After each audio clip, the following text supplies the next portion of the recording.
the Sheena Metal Experience right here on LA Talk Radio. For more info on the show, latalkradio.com, SheenaMetalExperience.com. Don't forget to email me and let me know what you think of the show. And to call and talk to us live, it's 818-602-4929. That's 818-602-4929. My guest all this hour, one of my favorite things about the show is when I get to have a guest on that I'm actually a fan of. And then that makes me feel 12, and that's fun, because when you've been in this business as long as me and you can still feel 12, that's a good thing. So please welcome to the show from Supernatural, and before that, Threshold, both of which I was all paranormal geeked out about.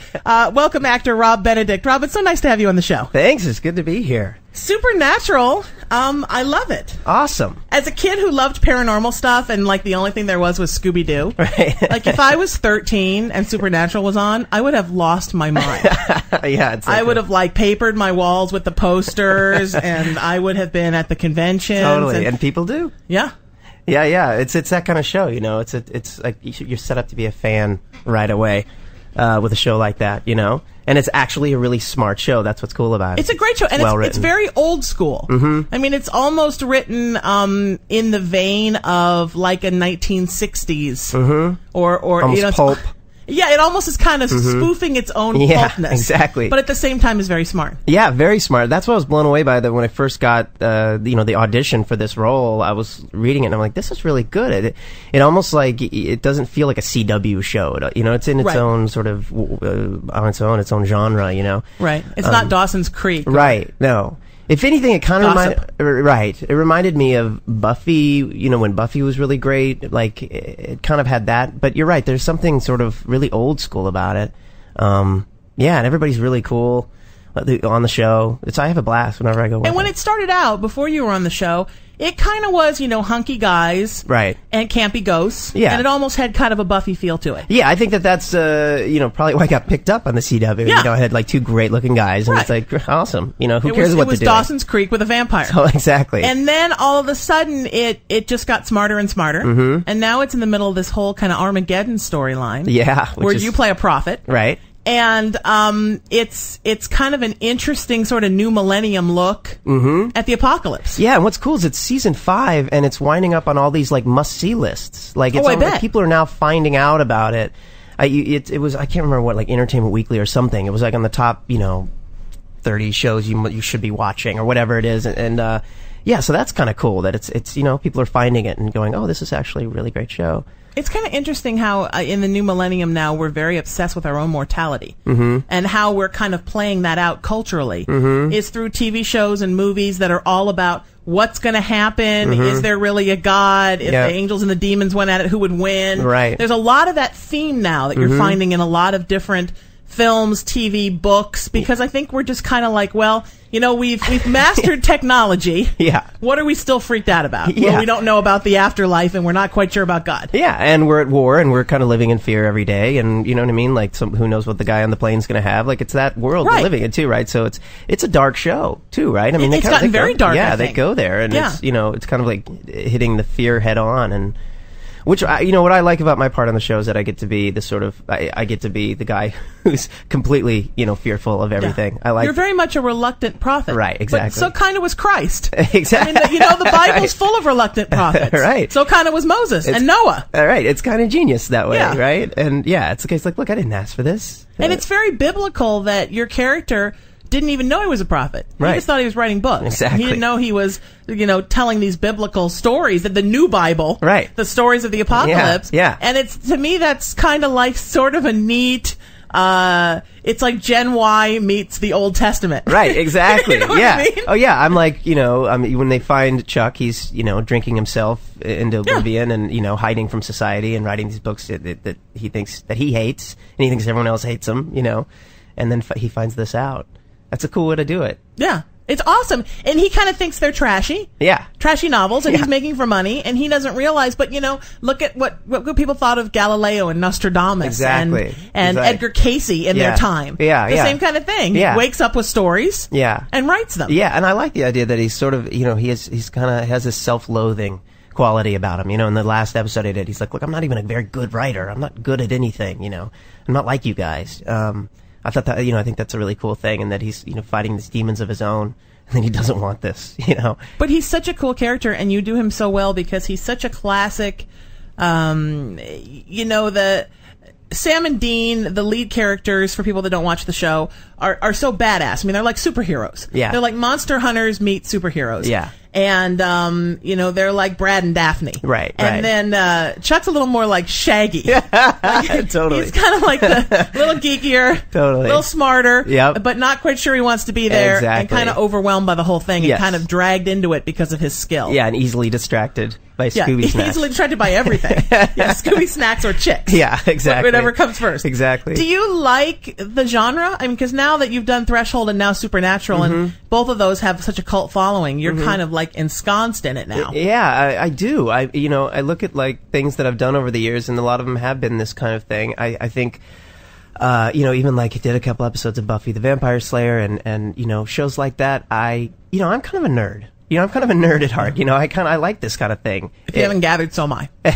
So I like doing that. I like being in this world, and I also like playing a kind of a comic relief within kind of a drama. Right, because you get to do a lot of great acting. Yeah. So it's fun. It's fun to sort of strike that balance. But yeah, I do love this genre. It's Are you amazed when you go to the conventions? Because you told me you've been to a couple of conventions. Yeah. How I don't want to use the word fanatical, not in a bad way, but how crazy fans are for you. I mean, and how much they know every episode of the show. I mean, I know Supernatural did that episode recently where they even spoofed a horror convention. Right. With where my character. People were coming and they were dressed up like all the characters and really so into it. I mean, every episode memorized. Yeah. I mean, first of all, the fans of the show are amazing. Like, they're so supportive and great. It's being on TV or in a movie as opposed to being on stage, you don't get that immediate feedback. So going to these conventions and talking to these fans or hearing from them online, like, that's a really good feeling as an actor, because you get that feedback. It's why you do it. You like actually feeling like you're reaching out and touching somebody. So I love that. I can't get enough of that. But yeah, it was wild. It's a mind trip. I did that episode. It aired, the episode where I go to a convention and I'm freaked out by the convention. I go on stage and I kind of have like stage fright, and then I'm babbling and saying silly things. And I did that episode aired, and literally the next day I fly to Chicago for my first convention and go on stage in front of literally over like 1,100 people. All there just to see me talk about Supernatural. Was it all Supernatural convention? All Supernatural. Okay, so it wasn't like a generic horror convention. No, this one was a 3-day Supernatural convention. And the guys, there were a lot of people there because the main guys were there, and Jensen and Jared were there. But this was like my just me on stage, and it was awesome, but it was really mind trip. I was like, what's real? I don't know. Well, and the fans must love you, Rob, because Chuck is kind of more like them. Yeah. They're a lot more like you than they are like Sam and Dean. Right. So you must be the one they kind of identify with. Like, you'll find like at sci-fi conventions, they all love, a lot of them love Data, or they love Geordi, or the ones that they feel they're the most like. Which is funny, because I did that show with Brent Spiner.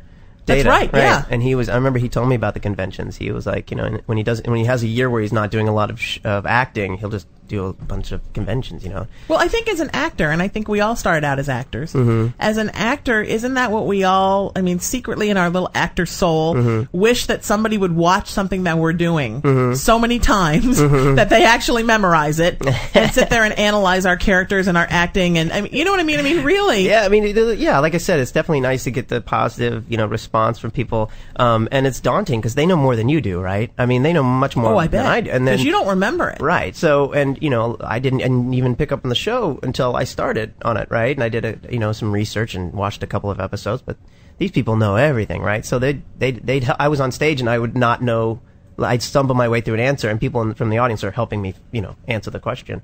But it's also like, another actor is about to go do one, and he was like, what if I don't know the answers to the questions? And I'm like, it doesn't matter. Like, it's a good house. These people. They just want to spend some time listening to you talk about anything. Yeah. And they don't mind, and I'm so funny because before I was an actor, I was a fan as a kid. So when I have actors on the show or musicians, I always want to ask all the process questions, like how did you get into this and what did you think about this? And the fans send me emails because they love that. That's the stuff they don't normally get. Totally. And that's what they get at the conventions. Yes. It's just you and a microphone talking for an hour about your process. Totally. And what you think of the character and what you put into the character and why you like the character. And that's the stuff that they probably have their little handheld tape recorders and their iPods. Totally. Like, I want to memorize every word he said. Yeah, and I'm a fan too of things, so I get that. I totally get that. I mean, I spent like 2 hours on YouTube yesterday trying to find like some Beatles stuff that I'd never seen before because I knew it was out there, and sure enough, I found some stuff that I had never seen before. But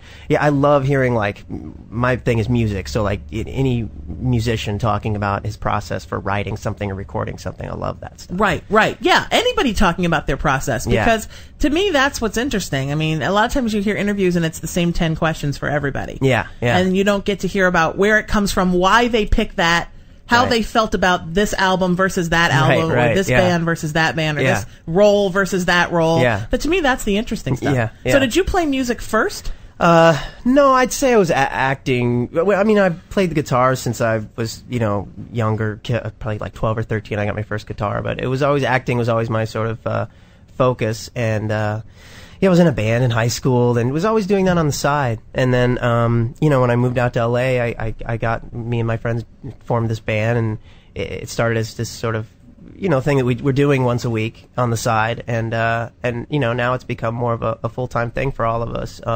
In addition to acting for me, we're always working on the band too. And, they all kind of feed the same part of me. So it all is, just part of being creative and, feeling, again, it's like when Brent said that he has a slow year, he does conventions. It's like if acting is slow, I get to spend more time in the band, which is awesome, Right, more time gigging. It's a balance, yeah. But, so I've always played music, I've always loved music. But and how long have you been in Louden Swain?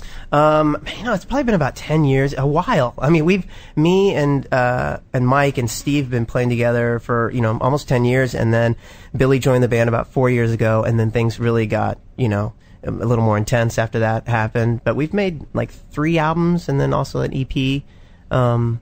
So and it's great, and people are really digging it. And being on Supernatural or anything that I do, it's great because helps the band. Yeah, it opens up a new audience. And every time I'm on the radio, I'm like, oh, now I need to start playing again with my band. Totally, it does. It's just kind of a natural, interesting, fun thing to let new fans come out and see you. Well, and there's so much music out there that if you have some sort of connection to the music, it makes you clue into it even more. Spend time with it even more. If you're like, oh, I know that guy from that show, I'll check his music out, as opposed to some random, who the hell is this, And Supernatural that's a soundtrack show. Yeah, I know. I have a friend who grew up all Duran Duran and Flock of Seagulls and Thompson Twins, knew nothing about classic rock, nothing about 70s rock. Yeah. And now she'll hear AC/DC or Kansas in a restaurant. She's like, Supernatural band.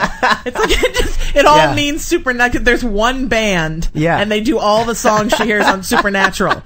But I mean, honestly, people that didn't grow up with that, I grew up with that. Yeah, he loves classic rock. He puts a lot of classic rock in there. And I love that stuff. Awesome. To me, that's driving to Vegas music. Totally. Because once you get to that, like past Barstow, and the only station they have is that rock station, but it's like on 3 different bands, but it's playing the same thing. Like, hold on, and it's all it is. Exactly. It's just Fogat and Kansas and early AC/DC. That's all you get the whole way. Totally. So let's play something from Louden Swain, because I don't think I've heard anything from your new album. Cool. Yeah, this is the first album we made actually with Billy, who's here with me today. He's joining me today. And you guys are going to play acoustic. Yeah, we're going to play. Billy, come say hi, Billy. Billy, I know from Lost in Mayberry. How you doing? You guys played for me a lot. And when Music Highway first started, which is my syndicated music show, which is now here on LA Talk Radio, you were one of the most played bands the first year. Yeah, that's very cool, and it's very humbling, and it's great to be here with Rob and be in Louden Swain, so I'm just excited to be here. Is Louden Swain, is it a great band to be in? Oh, it's awesome. Do people come up to you at shows and they're like, what's a Louden Swain? Totally. Although we, and then... Seriously? Oh yeah, people don't know Louden Swain. Louden Swain? Seriously, Vision people? Quest, yeah. Rent Vision Quest. Yeah, I mean, honestly, really? Right, no, and the fact that there are a lot of people who don't know, but we just found out that I guess it's like pre-production, but they're going to remake it. Really? Yeah, they're remaking Vision Quest with, I think, the dude from, what's his name, Billy? The dude from the vampire movies, Twilight? Yeah, the new guy on the new. The werewolf? Yeah. Oh. The werewolf. Really? Yeah. Isn't he a little cool to be Louden Swain? Dude, Really? It's hard. I mean, because that's the other thing is there's no Matthew Modine. Right. Matt Modine is. There was only one Matthew Modine. Right? Yeah, Right. only one person could be like sexy and scary and crazy and Yes. hot and sweet and ugly Yeah. and smart and stupid at the same time. Yeah, and There's he only the one. embodied that Louden Swain character. I mean, it was like, it's like was it Lloyd Dobler? Lloyd Dobler from Say Anything. That it's like that guy with like that name you remember but we loved that movie But that was so an 80s thing, wasn't it? And I don't Right. want to date me or you, Rob, but Right. it was such an 80s thing that there would be these guys and Molly Ringwald characters. She was like the chick character. And they would just have time to sit around and contemplate their existence. Totally. Before everything was so technological. It was like a whole movie where one character was just kind of narrating it at you. Yeah. And just, Louden Swain through the whole movie. And I love that movie. It's one of my favorites. A great movie, People always man. say Breakfast Club or Pretty in Pink. I'm like, a Vision Quest. He just basically was just trying to figure out what his deal was. Where he came from and where he was going. Yeah, it's heavy, man. And that's kind of the stamp, the cultural stamp of Gen X, I think is. Yeah. Who are we exactly? Exactly. We're all still trying to figure it out. Yeah, plus Journey's on the soundtrack, man. Yeah. You can't beat And that. wasn't it, And Madonna. Is it Def Leppard? Who did Lunatic Fringe from that soundtrack? That's totally like a Driving to Las Vegas soundtrack, totally. too. I just remember Journey and Madonna had like two Madonna songs. had Crazy for You. Crazy for You. And was it Def Leppard? I don't know. We'll have to look into that. All right, we'll totally Google it during the break. But first we're going to play some Louden Swain. Okay. So this is from your new album, A Brand New Hurt. Yeah. And this is All I Need. My guest all this hour, actor Rob Benedict from Supernatural and his guitar player Billy Moran from Louden Swain. To check it out, let's do this. It's the Sheena Metal Experience on LA Talk Radio. So I'm talking alone with a frosty-haired girl at the bar. She says she's from Mexico, and I respond, well, that's the bar. Somewhere there in between, vodka, few breaths in my ear. I lose hold of gravity, keeping my legs put right here. But oh, margarita, I'm taking it easy, 'cause I've got a promise to keep. It's dependent on me.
loudenswains.com. Don't forget to email me and let me know what you think of the show, and to call and talk to us live. It's 818-602-4929. That's 818-602-4929. My guest all this hour from Supernatural is actor Rob Benedict. He's also the singer from Louden Swain, which is a fantastic band, and sadly, Rob and I have known each other, and I forgot. And now I get really bad friend points for that. His guitar player, Billy Moran, of course, I have not forgot. He is also here, and he was used to be in the band Lost in Mayberry, which was one of my favorites at UBG, and I had fun playing whenever you guys played for me. And how do you guys kind of categorize your music? Because there was a time when I first met you guys 10 years ago that I would have considered you almost kind of power pop. Yeah, we were more power pop. But I think you've gone a little... You're a little more alt-rock now, I think. Exactly. Again, when Billy joined the band, things kind of changed a bit. We were a threesome before, and we really were like sort of power pop. And I think we've all grown up a little bit more. Billy joined, and and Billy's just a great guitar player. And I'm not just saying that because he's sitting here. No, really. So it allowed us to write music that was more mature and had more layers to it. And so, yeah, the music has gotten a little bit more alt and you both have smaller hair. We have smaller hair. Much smaller hair, yes. You guys used to have, Billy, you especially had some serious hairage. He had a fro. You had a white guy fro. I had it was a thing of beauty. It really was. For somebody like me who has hair like an extra from the Legend of Billy Jack, that was some serious art hair. Well, I loved it. Thank you. With joining Louden Swain, they have a very strict hair policy, so I had to We're like cut the it down. Yankees. Yeah. Your hair cannot be more than 3 inches high. Yeah. So that's it. But beards are okay. Beards you can are have great. a small fro and beards. Do you all have beards? Right now, just me and him. Yeah. Okay. Yeah. All right, just for you today. They don't Sheena. ask you like, are you guys a bar mitzvah band? Billy, Borja tries. But it's a hit and miss with him. Yeah.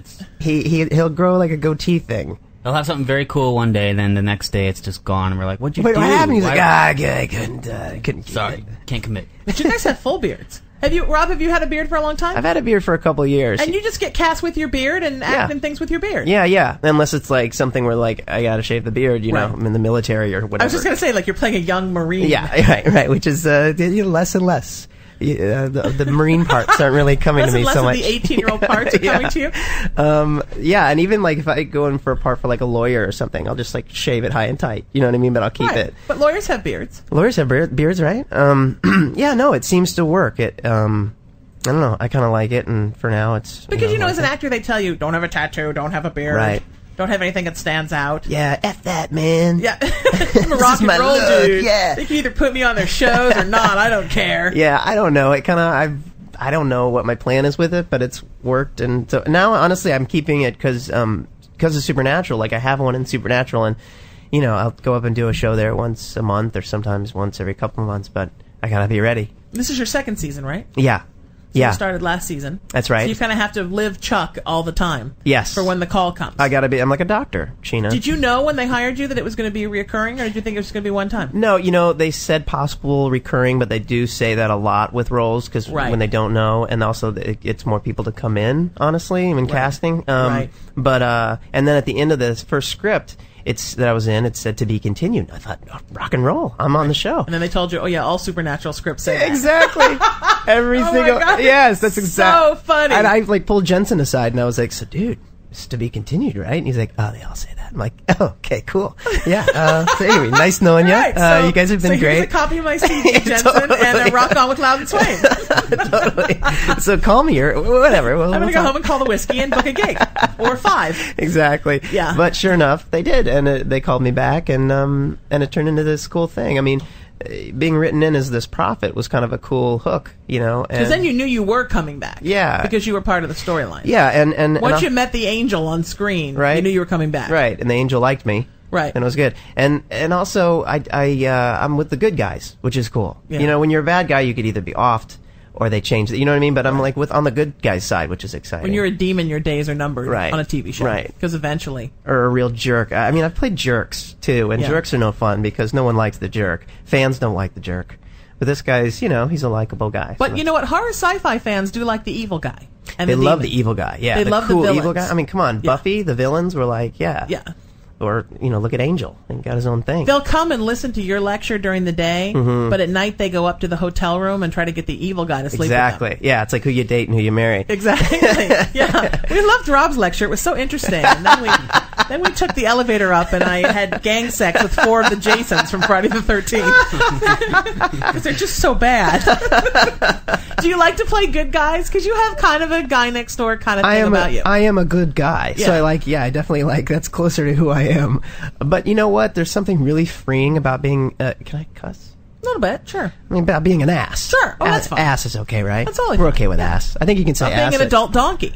Yes. I think you can say that actually on prime time now. Sure. Anyway, I like playing the jerk because, it's kind of freeing, being able to say anything. On Felicity, I was this character, Richard, who was he was a jerk. He lived down the hall. But I wound up, becoming this, he was likable because of that. But what was awesome is I get to say just outrageous things to people that everyone loves, and that's kind of fun. And the nicest people always make the best villains. I say that on the show all the time. Yeah. I have villains on here, they're the nicest people.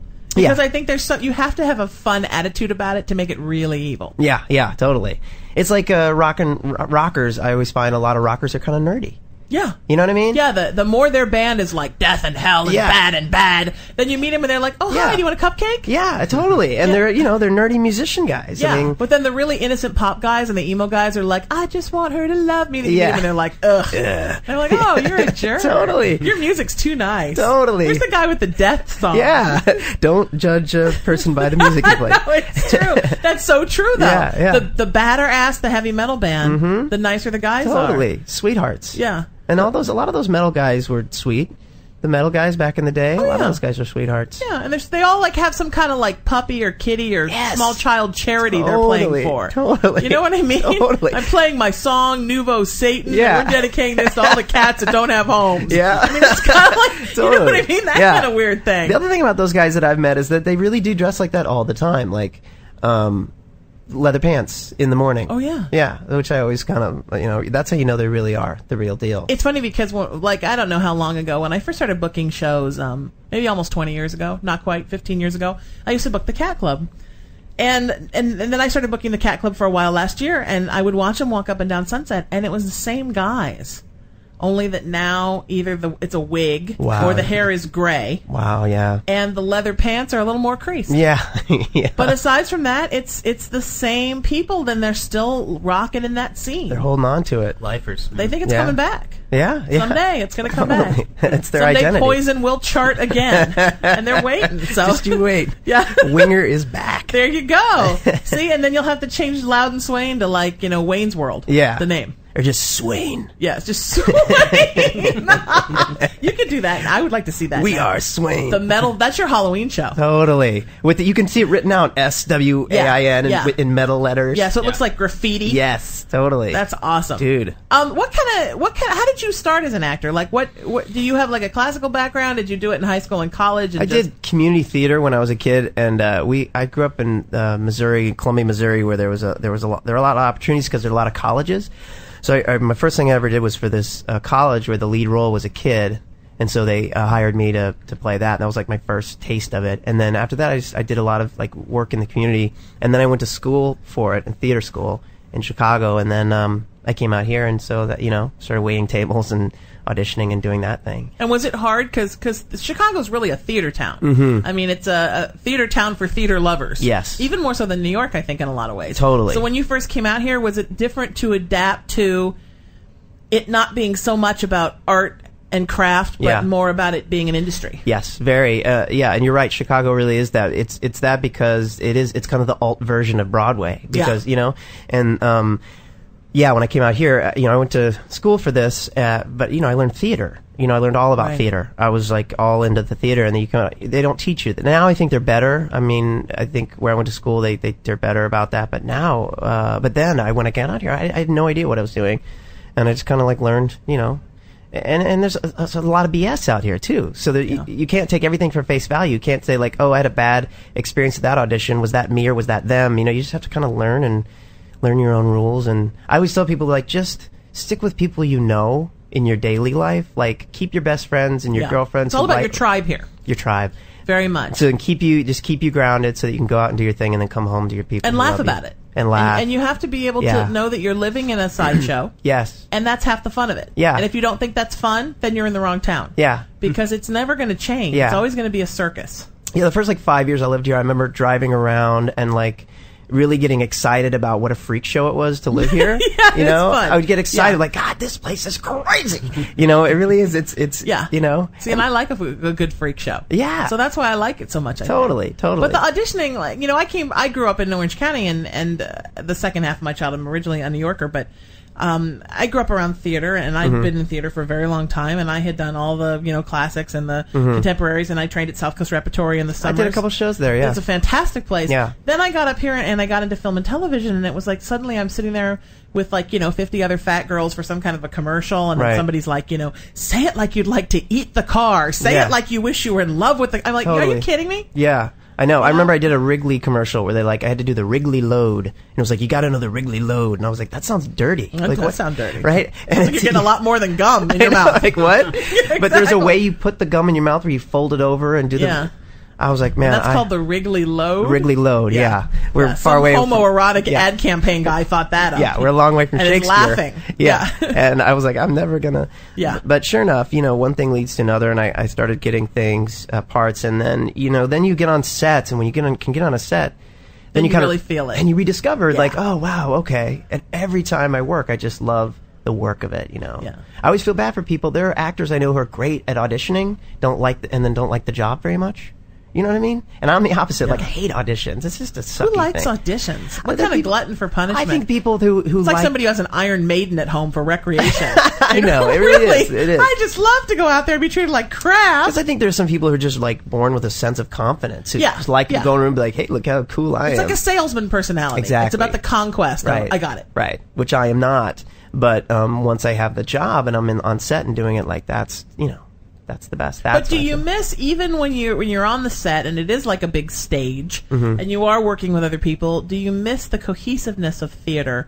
But that you really kind of get, because for me, I get my theater when I perform with my band. Right. To me, that feels like theater. Yeah. And I definitely, I get off to, performing with these guys. But it has its own thing, it has there's its own vibe of even the crew. You're not acting just you and another dude in a box. There's a bunch of people there. So you still feel like you're on, and you've got to be on. And it's just a different beast. It's more like this. I mean, yeah, it is live in a way, and we've got a short amount of time to do it. You got to know your stuff. You know what I mean? It's totally live. And it's, and so there's a time constraint, especially when you're a guest star. You're like, I don't want to F this up. Right. So. But see, that's what I love about it, is that live theater thing. That this show is going to air live at 5 o'clock every day. Right. Whether I'm here or not. Right. So I better get here. Right. And it's the kind of the thing with a play. Whether you feel like crap or with a band gig, no matter how you're feeling or what's going on. Guess what? Right. People said you're going to be at the House of Blues at 8 o'clock. Yeah. So you better be there. Yeah, and there is an element of that in TV as well. I think, you get the mood you're in that, moment, and you've got, only so many takes to get it. And, right. Yeah, so there is you find its own, and I'm one who I love to bond with people. I love the energy of other people. So I definitely, there's an intimacy you get with the people you're working with. Absolutely. And director, you still get that. Even when you do radio, there's an energy exchange. Yeah. You learn about me, I learn about you. It's all live. People are listening. Yeah. It's kind of interesting. And we're in this moment. We're in this moment right here together. Yeah, and that's what I love about it. Yeah. And you still get that in TV and film. It's just just a little bit of a different thing, but it's there. Every time you're on a set or you do a gig or you do a play or you do whatever, you always meet somebody cool. Yeah. That's kind of the neat thing about this town, is that you take a friend, at least one friend away from every situation. Totally. And then you expand your tribe. Mm-hmm. Yeah, that's the thing, and that's why you got to go and play even if it's not a very big house. We always we got to play the same show. Because you're still going to meet somebody cool. Mm-hmm. There might be two people there, and one of them turns out to be, a friend for life, or a fan for life, or your next drummer, or who knows. Right, exactly. Well, why don't you guys play for me? Because I really want you to play live. I love when people play live in the studio, and I would love an acoustic Louden Swain performance. What should we play? Okay. So Rob and Billy are going to play for us live right here. All right. And Rob's going to sing, Billy's going to play, and maybe do a little singing. It's the Sheena Metal Experience, LA Talk Radio. This is Louden Swain. And what's this song called, Rob? This is called Medicated. Let's do it.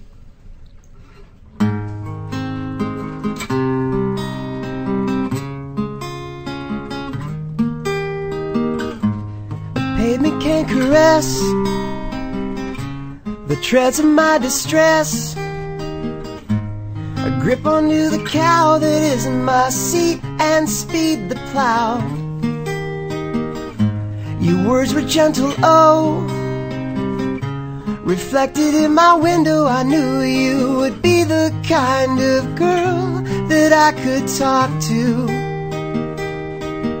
And you seem like you're kinda strange. Why can't you be a little less insane? I may be crazy, at least I'm medicated. Later on that day, as sun began to fade, the Nebraska sky showed why it was Nebraska.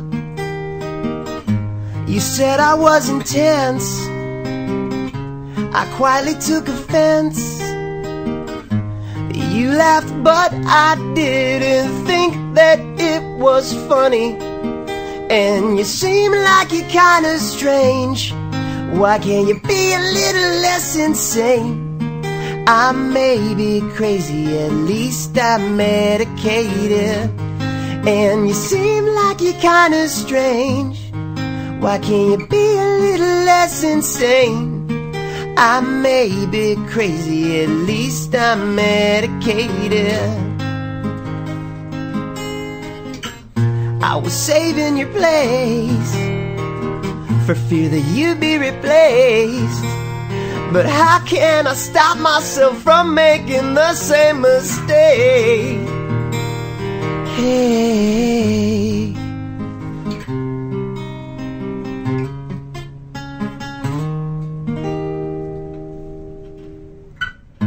there's only one thing as awkward as goodbye. It's having to stand up in your seat to let her by. We'll never meet again,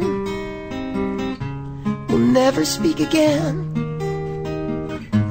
But maybe in another life, maybe we could have been. That was beautiful. That's Louden Swain. The song is called Medicated. My guest is actor Rob Benedict from Supernatural and his guitar player from Louden Swain, Billy Moran. It's the Sheena Metal Experience on LA Talk Radio. We'll take a quick break, and then we're right back with you. Discovering Sheena Metal. Secretly, I laugh. Minerick Guitars, made for artists who refuse to compromise. The Minerick Lotus, awarded the Gold Award by Guitar World Magazine. The Minerick Inferno, awarded the Editor's Pick by Guitar Player Magazine. The Minerick Studio Extreme Series guitars play as well as the Super Custom Series. Minerick guitars are played by Lemmy and Phil, as well as players of Coheed and Cambria. Go to MinerickGuitars.com to check out these guitars and the stars who use them. MINARIK guitars.com. Red Lodge, the new album by award-winning artist Danielle Agnew. I know if I can just get away, I won't lose my mind. Red Lodge, nominated as Best Folk Recording at the 2008 NAMI Awards. Red Lodge, the new album by Danielle Agnew on Maurice the Fish Records. Available online at cdbaby.com and Danielle Agnew, EGNEW.com. Discovering Sheena Metal. Continue to consider the source.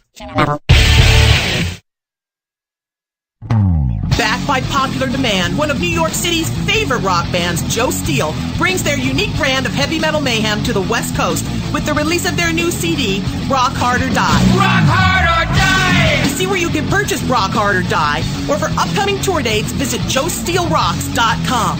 Remember to request Joe Steele Rock Hard or Die at your local music retail store. Rock Hard or Die at joesteelrocks.com. Hi, this is Tony Sweet from On Air with Tony Sweet. Come join Ann Walker, Non-Reverend Kevin Rishu, and myself every Friday on LATalkRadio.com. We are a leading source of the GLBT community by spreading a positive message of love and acceptance. We do this by having guests from Hollywood, Broadway, politics, and some of the leading religious leaders of our time. Plus, we have some of the hottest artists around sharing their inspirational music. Come join us Fridays at 6 p.m. on LATalkRadio.com. Discovering Sheena Metal. Yeah, that's the last time we'll ever be on the air. The FCC is going to come and lock us in prison. Your period is a vital sign. If you are a woman under 40 and your period has stopped or is irregular, you may have a condition known as premature ovarian failure, or POF. Other symptoms of POF include infertility, hot flashes, and fatigue. If you have any of these symptoms or know someone who does, please visit our website for more information at www.pofsupport.org. Remember, your period is a vital sign. Brought to you by the International Premature Ovarian Failure Association. Hey guys, Danielle Agnew here. You know, we talk a lot about psychic phenomena on this show, especially being as that, well, you know, I'm a psychic.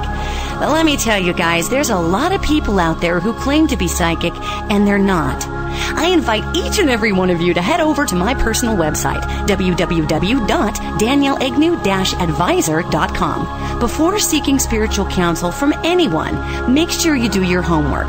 Remember, a psychic is only as good as their intention. Discovering Sheena Metal. It's like if you had a beautiful, shiny gold nugget and you pushed it into the middle of a pile of poop and then tried to sell it to people. Do you think we could turn on the city lights for a while? Brittany Elizabeth has the voice of an angel and the looks of a movie star. She's performed everywhere from Carnegie Hall to the Knitting Factory in Hollywood. This critically acclaimed singer-songwriter reveals it all in her authentic and powerful CD, Breathe In, now available on Desert Sunrise Records. See, hear, and buy Brittany Elizabeth at BRITTNEY Elizabeth.com. Discovering Sheena Metal. Listen to Mother Sheena. Whenever someone gives you money, it makes them just a little less irritating. Hey, you, the talented musician who any label would want if they knew where to find you. Come here. We need to get you some serious label attention. So how is that label going to find you with no money and no hot contacts? I'll tell you how. Music Highway, the free online in-the-know independent music resource, where you log on and find free industry contacts, free bookings in great LA clubs, and best yet, free radio play on Music Highway Radio. Just log on music-highway.com. Music Highway, where you pave your own road to success. The Sheena Metal Experience with your host, Sheena Metal.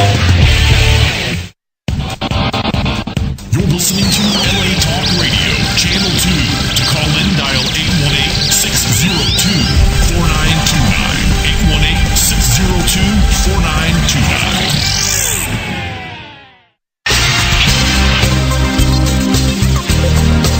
LATalkRadio.com isn't just an internet address. It's the home of irreverent, cool, and entertaining talk.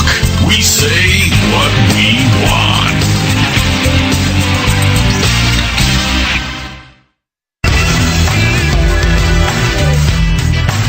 You're listening to The Sheena Metal Experience with your host, Sheena Metal, only on LA Talk Radio. It's the Sheena Metal Experience right here on LA Talk Radio. For more info on the show, latalkradio.com, SheenaMetalExperience.com. Don't forget to email me and let me know what you think of the show. And to call and talk to us live, it's 818-602-4929. That's 818-602-4929. And we have a call that has been holding all the while you guys were performing. Of course, my guest all this hour from the show Supernatural, and also for one of my favorites, Threshold, actor Rob Benedict. He's also the lead vocalist of Louden Swain, and his guitar player Billy Moran joins us, and they just performed, and that was a fantastic song, you guys. Wow. Thank you. It's one of those that kind of reaches right into your gut and grabs it and, and squeezes it. Yeah, because it's true. I feel like some poor guy was singing it from a mental institution at me. That was the idea. Somebody else in a mental institution. That's the idea. Let's take this call. You're on the Sheena Metal Experience. Who are you? Where are you calling from? And how may we serve you today? Hi, I'm Alex. I'm from Chicago, Illinois. Hi, Alex. Hi, Alex. Hi. Okay, now that I'm on, I forgot what I was going to say. That's okay. I do that every day, and it's my show. Just take your time. You calling to talk to Rob? Yeah. I'm a big fan.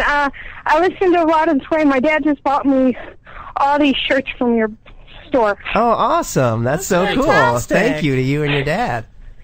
Did you discover Louden Swain through Rob's acting, or did you discover Rob's acting through Louden Swain? I discovered Rob through Supernatural. I went to the Chicago convention, and he was really nice. Oh, cool. So I just kind of looked him up online.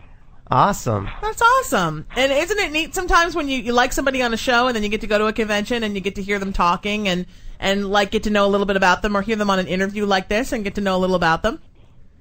Yeah, it was really nice. You're really nice. Oh, thanks so much. You did a lot better than I am right now.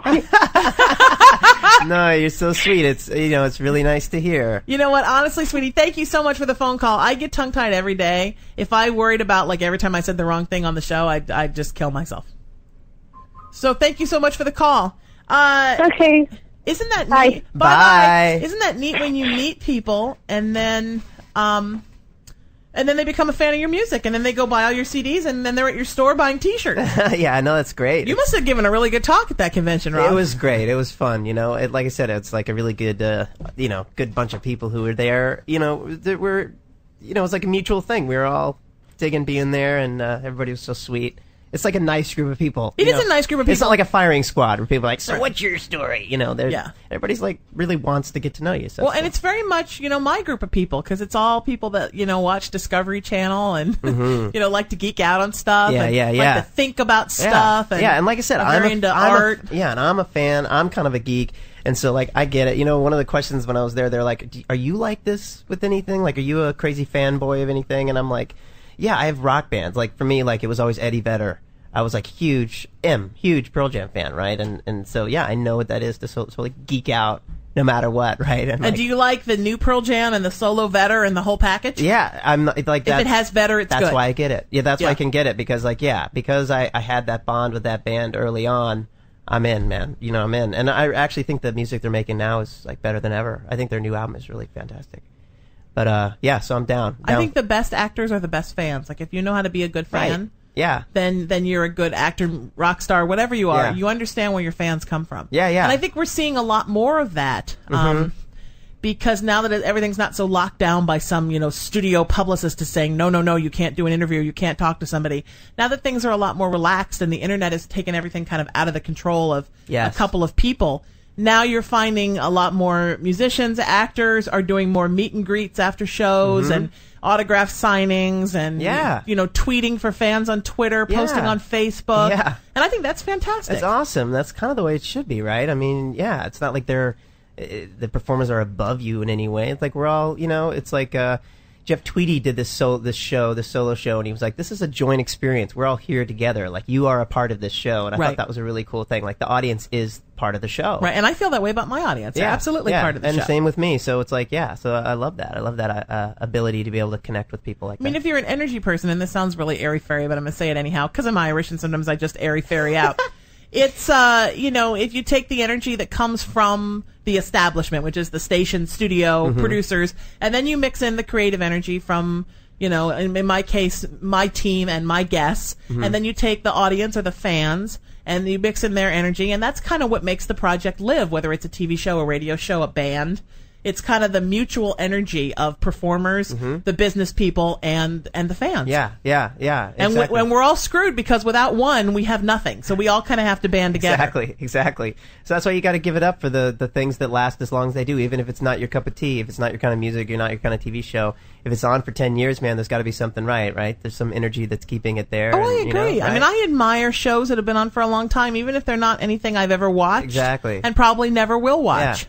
Which, again, and that's why I think you got to give it up to Supernatural, which is like 5 years in, has this great, it's the fans keeping it afloat, and, and I think it's great. Yeah. I think, and for a while, I think like after the first season, there was sort of are we going to renew it? We're not sure. Right. Because I think it took people a while to figure out what it was. Right, that it wasn't just a comic book, that it wasn't just two guys, shooting demons and shooting, an alien and troll. Right. That it really was deeper than that. And it's a very emotional story. Yeah. And like I said, the writing is very creative, and the fact that they play on the show within the show kind of thing, that it's totally unexpected if you've never seen the show.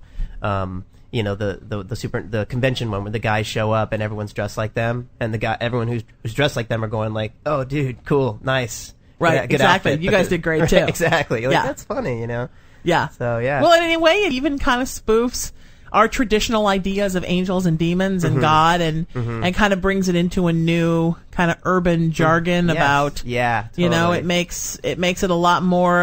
The angels are more badass. Yeah. Actually, they're kind of as badass as they were in the Old Testament, but most people don't think of them like that. They think of Roma Downey and a ball of light. Totally. I'm here to help. I'm an angel. Yeah. They don't think about angels and armor and swords. Yeah. And now you're seeing so much more of that. Yeah. And you have to wonder how much of that's supernatural inspired, because you're seeing a lot of movies and TV projects now where the angels have big wings and are ass kickers. They're dark, yeah. They're smiting left and right. A lot of smiting going on. So I like that. Yeah. You can never have enough smiting. Rob, you're amazing. Would you come and see me again? I would love that. Absolutely, Sheena. You guys come and play some more music for me. Yeah. Where can people find you online? The band is at loudenswain.com. We're at Twitter. We're Louden Swain 1. I have a Twitter account, Rob Benedict. And there's a robbenedict.com. So all that. You're all on Facebook? Billy, you're on Facebook? Yep, we're on Facebook. Facebook.com/Louden Swain. Yeah. And you're on Facebook, Rob? Yeah. Billy, are you on Facebook? I am on Facebook. I like everyone on Facebook.